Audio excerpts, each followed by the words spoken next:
بنی اسرائیل میں ایک نوجوان تھا، وہ اتنا نافرمان تھا کہ لوگوں نے اس سے تنگ آ کر اس کو نکال دیا بستی سے۔ بستی سے نکلنا موت تھی۔ چند دن کے بعد اس کے اسباب ختم ہوئے، کھانا پینا ختم ہو، بائی کاٹ مکمل، نہ روٹی پہنچی نہ پانی پہنچا، سسک سسک سسک سسک موت کنارے آ لگا۔ جب اس نے موت کی آہٹ کو محسوس کیا تو اس نے یوں دیکھا کوئی ہے، کچھ نہیں نظر آیا۔ پھر اس نے یوں دیکھا کوئی ہے، اسے کوئی نظر نہیں آیا۔ پھر اس نے بڑی ندامت سے یوں آسمان کی طرف دیکھا اور کہا اور کیا کہا، یا من لا تضرہ الذنوب ولا تنقصہ المغفرہ، اے وہ رب جو معاف کرنے سے گھٹتا نہیں اور عذاب دینے سے بڑھتا نہیں۔ میں نے ساری زندگی تیری نافرمانی کی، مجھے سب نے چھوڑ دیا ہے، میری بے بسی پہ رحم فرما، میری آمد ہے، تو نہ مجھے چھوڑ کہ تیرے نیک بندوں سے میں نے یہ سنا ہوا ہے تو بڑا مہربان ہے، مجھے نہ چھوڑ۔ یہ کہتے کہتے وہ مر گیا۔ اللہ نے موسیٰ علیہ السلام سے فرمایا، موسیٰ میرا ایک یار جنگل میں مر گیا ہے، ایک یار میرا ایک دوست جنگل میں مر گیا ہے، اس کے جا کے جنازے کا انتظام کرو اور لوگوں میں اعلان کر دو جو اس کے جنازے میں شریک ہوگا آج وہ بھی بخشا جائے گا۔ لوگ بھاگے، آگے دیکھا تو وہ بدماش، لوگ کہنے کے موسیٰ کیا کہہ رہے ہو، یہ اللہ کا ولی ہے، یہ وہی ہے جسے ہم نے دھکے دے کے نکالا، یہ وہ ہے، یہ کہاں سے اللہ کا دوست اور ولی بن گیا، یہ کہاں سے یہ مرتبہ پا گیا؟ تو اللہ تعالیٰ سے موسیٰ علیہ السلام نے عرض کی، یا اللہ تیرے بندے یہ کہہ رہے تو یہ کہہ رہا ہے۔ تو اللہ تعالیٰ نے فرمایا وہ ٹھیک کہہ رہے ہیں، میں بھی ٹھیک کہہ رہا ہوں، یہ ایسا ہی تھا جیسے یہ کہہ رہے ہیں، لیکن جب اس پر موت آئی، اس نے دائیں دیکھا اسے کوئی نظر نہ آیا، اس نے بائیں دیکھا اسے کوئی نظر نہ آیا، پھر اس نے بے بسی سے مجھے دیکھا، میری طرف متوجہ ہوا۔ موسیٰ دیکھو، موت کے وقت کی توبہ قبول نہیں ہوتی، موت کے وقت کی توبہ قبول نہیں ہوتی، پر اللہ جو چاہے کر دے۔ کہنے لگا موسیٰ جب اس نے بے بسی سے مجھے دیکھا تو میری غیرت نے گوارا نہ کیا، جسے سب چھوڑ دے میں بھی چھوڑ دوں، میری عزت کی قسم موسیٰ اگر اس وقت یہ پوری دنیا کی مجھ سے بخشش مانگتا تو اس کے آنسوؤں کے طفیل میں پوری دنیا کو معاف کر دیتا۔ قارون جیسا مجرم زمین میں دھنس رہا تھا اور موسیٰ علیہ السلام کی منتیں کر رہا تھا، معاف کر دے معاف کر دے، اور موسیٰ علیہ السلام کہہ رہے تھے اور پکڑو، کہتا معاف کر دے، کہتے اور پکڑو۔ جب وہ سارا زمین میں دھنس گیا تو موسیٰ علیہ السلام سے اللہ تعالیٰ نے فرمایا، موسیٰ بڑا مضبوط تھا تیرا دل، اتنی منتیں سن کر بھی تو نہ مانا، میری عزت کی قسم ایک دفعہ میری منت کرتا میں باہر نکال دیتا، تم پکارو تو صحیح، میں نہ آؤں تو پھر گلا دینا، میرے بنو تو صحیح، میرے بنو تو صحیح۔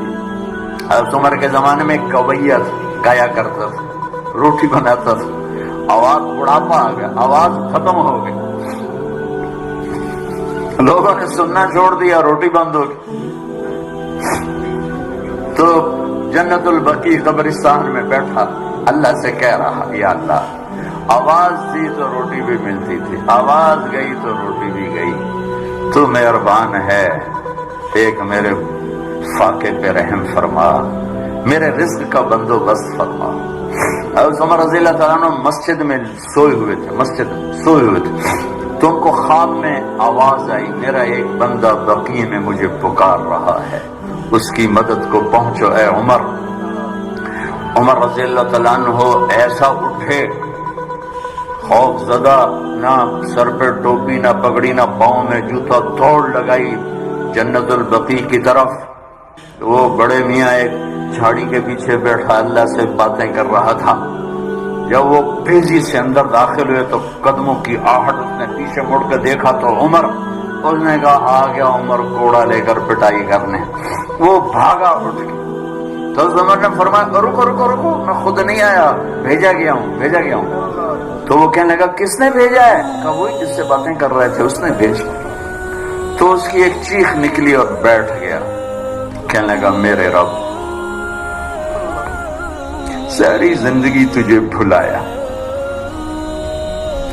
یاد کیا تو پیٹ کی وجہ سے کیا،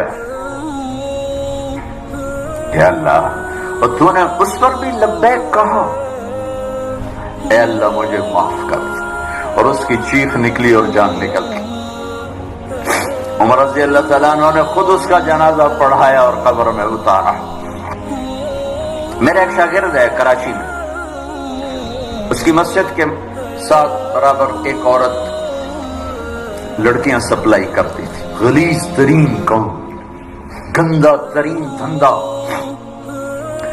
اس شاگرد نے میرے بیان کی کیسٹ اس کے بیٹے کو دی کہ بھئی یہ سن لو، پہلے دوستی لگائی پھر کیسٹ دی تھی۔ وہ گھر میں سن رہا ہے، اس کی ماں آتے جاتے اس کے کانوں میں آواز پڑ رہی، وہ بھی آ کے بیٹھ گئی، سنتی رہی، کہنے کی دوبارہ لگاؤ، ساری سن، پھر کہنے ایک دفعہ اور لگاؤ، پھر ساری سن، پھر کہنے لگی یہ کس کی ہے؟ اس نے کہا مجھے بھی نہیں پتا کس کی ہے، مجھے تو مولوی صاحب نے دی ہے۔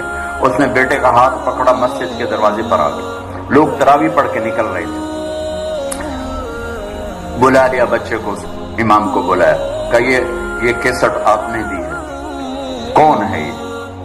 کہا جی میرے استاد ہیں طارق جمیل صاحب۔ وہ کہنے کی انہوں نے توبہ کی بڑی اچھی بات کی ہے، کیا میری توبہ قبول ہو سکتی؟ کیا کام کرتی تھی وہ؟ میں دوبارہ زبان پہ لاتے ہوئے شرما رہا ہوں، کیا میری توبہ قبول ہو سکتی؟ کہا ہاں جی، وہ کہہ رہے ہیں اللہ کہہ رہا ہے تو قبول ہی قبول ہے۔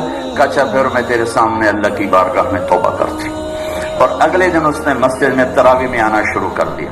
تراویح کے بعد جب دعا تو کہتی یا اللہ اگر میری توبہ قبول ہے تو مجھے اٹھا دے۔ ساری زندگی کام کیا میں نے بتا دیا ہے۔ یہ 5واں روزہ ہے اور وہ روز تراویح کے بعد کہتی یا اللہ میری توبہ قبول ہے تو مجھے اٹھا لے۔ 29ویں تراویح سجدے میں اللہ نے اٹھا لیا۔ ساری زندگی کیا کر کے گزری اور موت رابعہ بصری جیسی آئی۔ تو میرے عزیزوں، میرے بچوں، میرے بھائیوں، میری بیٹیوں، اللہ سے صلح کر لو، اللہ سے صلح کر لو، اللہ سے صلح کر لو۔ وہ ہمارا بن گیا تو من کان للہ کان اللہ لہ، ان وجدتنی وجدت کل شیء وان فتنی فاتک کل شیء وانا خیر لک من کل شیء۔ میرا بندہ میری طلب میں آ، میں ملا، سب کچھ ملا، میں نہ ملا کچھ نہ ملا۔ من تقرب تلقیتہ من بعید۔ ساری زندگی نافرمانیاں کر کے ابے کہاں جا رہے ہو؟ یار اللہ کو منانے جا رہا ہوں۔ اور تو کہاں جا رہی؟ بڑی بھی کہ اللہ کو منانے جا رہی ہوں۔ اب اس بڑھاپے میں تیری کون سنے گا؟ دانت تیرے نہیں، دکھتا تجھے نہیں، چلا تجھ سے نہیں جاتا، اب تیری معافی کہاں سے ہوگی؟ اب تیری کون سنے؟ وہ کیا کہہ رہا ہے؟ وہ اوپر والا کیا کہہ رہا ہے؟ من تقرب الیہ، جو میری طرف آتا ہے، جب سہارے سے آ رہا میں لے چلو مسیح تیرا بنو راضی کر، میں کیا کرتا ہوں؟ تلقیتہ من بعید، میں آگے بڑھ کے اس کا استقبال کرتا ہوں۔ میں معافی مانگنے کے لیے جو آ رہا ہے میں اس کا استقبال کرتا ہوں۔